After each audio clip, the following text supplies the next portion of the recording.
ಲಕ್ಷಾಂತರ ಜನ ಬರ್ತಾರೆ.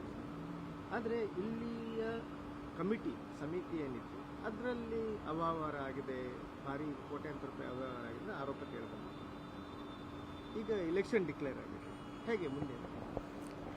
2023 ಮಾರ್ಚರಲ್ಲಿ 55 ಮಂದಿ ಸಮಿತಿಯ ಒಂದು ಸದಸ್ಯರು ರಾಜ್ಯ ಹೈಕೋರ್ಟಿನ ನಿರ್ದೇಶನ ಪ್ರಕಾರ ವಕ್ಫ್ ಬೋರ್ಡ್ ಚುನಾವಣೆ ನಡೆಸಿ ಆಡಳಿತಕ್ಕೆ ಬಂದಿತ್ತು.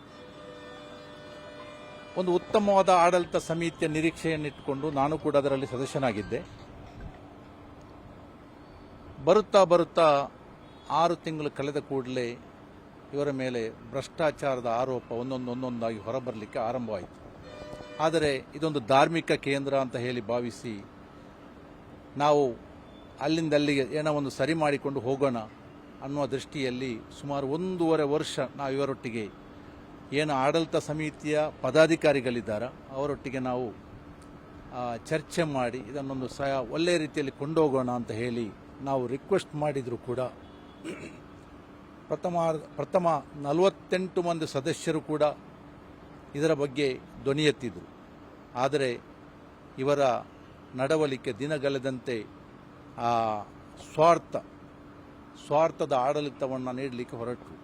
ನಾವು ಹೇಳಿದ್ದನ್ನು ನೀವು ಕೇಳಬೇಕು ಅನ್ನುವ ರೀತಿಯಲ್ಲಿ ಸದಸ್ಯರನ್ನು ವಿಶ್ವಾಸಕ್ಕೆ ತೆಗೆದುಕೊಂಡು ಹೋಗದೆ ಇವರೇನು ಮಾಡಿದರು ಅಂತ ಹೇಳಿದರೆ ಒಂದು ಸ್ವಾರ್ಥ ಆಡಳಿತವನ್ನು ನಡೆಸಿಕೊಂಡು ಹೋಗ್ತಾ ಇದ್ರು. ಇದಕ್ಕೆ ಇವರಿಗೆ ಬೆಂಗಾವಲಾಗಿ ರಾಜಕೀಯ ನಾಯಕರುಗಳ ಬೆಂಬಲ ಇರಲೂಬಹುದು. ಆ ರೀತಿಯಲ್ಲಿ ಇವರು ಆಡಳಿತವನ್ನು ನಡೆಸಿಕೊಂಡು ಹೋಗಿ ನಾವು ರಾಜ್ಯ ವಕ್ಫ್ ಬೋರ್ಡನ್ನು ಈ ಬಗ್ಗೆ ಭೇಟಿ ಮಾಡಿ ಅವರಲ್ಲಿ ಕೂಡ ನಾವು ಮನವಿ ಮಾಡಿದೆವು. 8-9 ತಿಂಗಳು ಕಳೆದರೂ ಇವರು ಏನು ಕ್ರಮ ಕೈಗೊಳ್ಳದೆ ಕಾರಣ ನಾವೇನು ಮಾಡಿದ್ದೇವೆ ಅಂತ ಹೇಳಿದರೆ ವಕ್ಫ್ ಬೋರ್ಡಿನ ವಿರುದ್ಧ ನಾವು ಹೈಕೋರ್ಟಿಗೆ ಹೋಗಿದ್ದೆವು. ಹೈಕೋರ್ಟ್ ನಿರ್ದೇಶನ ಪ್ರಕಾರ ಏನಾಗಿದೆ ಅಂತ ಹೇಳಿದರೆ ವಿಶ್ವಾಸಮತ ಯಾಚಿಸಬೇಕು ಅಂತ ಹೇಳಿ ಆರ್ಡರ್ ಆಗಿತ್ತು. ಆಗ ಕೇವಲ 3 ತಿಂಗಳ ಸಮಯಾವಕಾಶ ಇರುವುದರಿಂದ ವಕ್ಫ್ ಬೋರ್ಡ್ ನಮ್ಮಲ್ಲಿ ಎಂದು ವಿನಂತಿ ಮಾಡಿತ್ತು, 3 ತಿಂಗಳ ಅವಕಾಶ ಇದೆ, ನೀವು ಸ್ವಲ್ಪ ತಾಳ್ಮೆ ವಹಿಸಿ ನಾವು ಚುನಾವಣೆ ಮಾಡಿಕೊಂಡು ಹೋಗೋಣ ಅಂತೇಳಿ. ಅದರ ಪ್ರಕಾರ ಇವತ್ತು ದರ್ಗಾ ಸಮಿತಿಗೆ ಮುಂದಿನ ಆಡಳಿತಕ್ಕೆ ಚುನಾವಣೆಗೆ ಘೋಷಣೆ ಆಗಿದೆ. ಖಂಡಿತವಾಗಿಯೂ ನಾವು ಏನು ರಿಕ್ವೆಸ್ಟ್ ಮಾಡಿದ್ದೇವೆ ಅಂತ ಹೇಳಿದರೆ ಟೋಟಲ್ ಆಗಿ ದರ್ಗಾ ಸಮಿತಿಯ ಎಲ್ಲ ವ್ಯವಹಾರಗಳನ್ನು ತನಿಖೆ ಮಾಡಬೇಕು ಅಂತ ಹೇಳಿ ನಾವು ಕೋರ್ಟಿಗೆ ಕೂಡ ಒತ್ತಾಯ ಮಾಡಿದ್ದೆವು. ಅದರ ಪ್ರಕಾರ ಅವರು ನಿರ್ದೇಶನ ಕೂಡ ಕೊಟ್ಟಿದ್ದಾರೆ. ಆ ನಿರ್ದೇಶನವನ್ನು ಕೂಡಲೇ ಅನುಷ್ಠಾನ ಮಾಡಬೇಕು ಅಂತ ನಾವು ಕೇಳಿಕೊಂಡಿದ್ದೆವು. ಆದರೆ ಇಷ್ಟವರೆಗೆ ಆ ಬಗ್ಗೆ ಯಾವುದೇ ಕ್ರಮ ಕೈಗೊಳ್ಳಿಲ್ಲ. ಚುನಾವಣೆಗೆ ಪ್ರಕ್ರಿಯೆ ಆರಂಭವಾಗಿದೆ. ಖಂಡಿತವಾಗಿಯೂ 1 ವಾರದೊಳಗೆ ಮೋಸ್ಟ್ಲಿ ಈ ನೋಂದಣಿ ಆರಂಭವಾಗ್ತದೆ. ಒಂದು 3 ತಿಂಗಳ ಒಳಗೆ ಚುನಾವಣೆ ನಡೆಯಬಹುದು. ಆದರೆ ಲೆಕ್ಕಪತ್ರ ಬಗ್ಗೆ ಯಾವುದೇ ಈ ಅವ್ಯವಹಾರದ ಬಗ್ಗೆ ನಾವು ಅವರ ಗಮನಕ್ಕೆ ಕೊಟ್ಟಿದ್ದೆವು. ಅದರ ಬಗ್ಗೆ ಯಾವುದೇ ತನಿಖೆ ಕೈಗೊಂಡಿಲ್ಲ. ಕೂಡಲೇ ಆ ಬಗ್ಗೆ ತನಿಖೆ ಕೈಗೊಳ್ಳಬೇಕು. ಒಂದು ವೇಳೆ ಹೊಸ ಸಮಿತಿ ಬಂದರೂ ಬರದಿದ್ದರೂ ನಾವು ಈ ಬಗ್ಗೆ ಹೋರಾಟವನ್ನು ಮುಂದುವರಿಸಿಕೊಂಡು ಹೋಗ್ತಾ ಇದ್ದೇವೆ. ಲೆಕ್ಕಪತ್ರದ ತನಿಖೆ ಆಗಬೇಕು, ಜಮಾತಿಗರಿಗೆ ಗೊತ್ತಾಗಬೇಕು ಏನು ಅವ್ಯವಹಾರ ಮಾಡಿದೆ ಅಂತ ಹೇಳಿ ಜಮಾತಿಗರಿಗೆ ಗೊತ್ತಾಗಬೇಕು ಅಂತ ಹೇಳಿ ನಮ್ಮ ಸ್ಪಷ್ಟ ನಮ್ಮ ನಿಲುವು. ಅದರಲ್ಲಿ ಯಾವುದೇ ಬದಲಾವಣೆ ಇಲ್ಲ.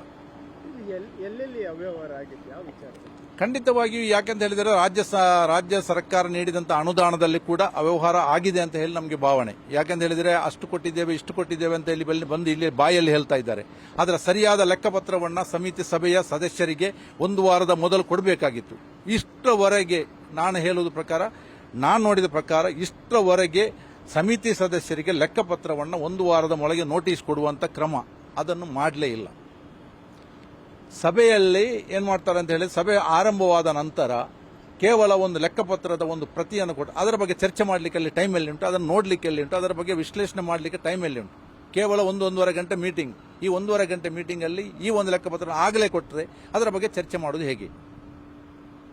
ವಿಷಯ ಏನು ಅಂತ ಹೇಳಿದರೆ ಏನು ವಕ್ಫ್ ಬೋರ್ಡ್ನ ನಿಯಮ ಪ್ರಕಾರ 1 ವಾರದ ಮೊದಲು ನಮಗೆ ಲೆಕ್ಕಪತ್ರವನ್ನು ಕೊಡಬೇಕು, ಅದನ್ನು ಕೊಟ್ಟಿಲ್ಲ. ಹೀಗಾಗಿ ನಮಗೆ ಅದರ ಮೇಲೆ ಸಂಪೂರ್ಣವಾದಂಥ ತನಿಖೆ ಆಗಲೇಬೇಕು ಅಂತ ಹೇಳಿ ನಾವು ಒತ್ತಾಯ ಮಾಡಿದೆವು. ಖಂಡಿತವಾಗಿ ಇದರ ಬಗ್ಗೆ ನಾವು ಹೋರಾಟ ಮುಂದುವರಿಸ್ತಾ ಇದ್ದೇವೆ. ನನ್ನ ಹೆಸರು ಉಲ್ಲಾಳ ದರ್ಗಾ ಸಮಿತಿಯ ಸದಸ್ಯ ಫಾರೂಕ್ UH ಅಂತ ಹೇಳಿ. ನಾನು ಕೂಡ ಸದಸ್ಯನಾಗಿ ಅಷ್ಟೇ ಬೇಡಿಕೆ ಇಟ್ಟರೂ ಕೂಡ ಅದಕ್ಕೆ ಯಾವುದೇ ಮಾನ್ಯತೆ ಕೊಟ್ಟಿಲ್ಲ.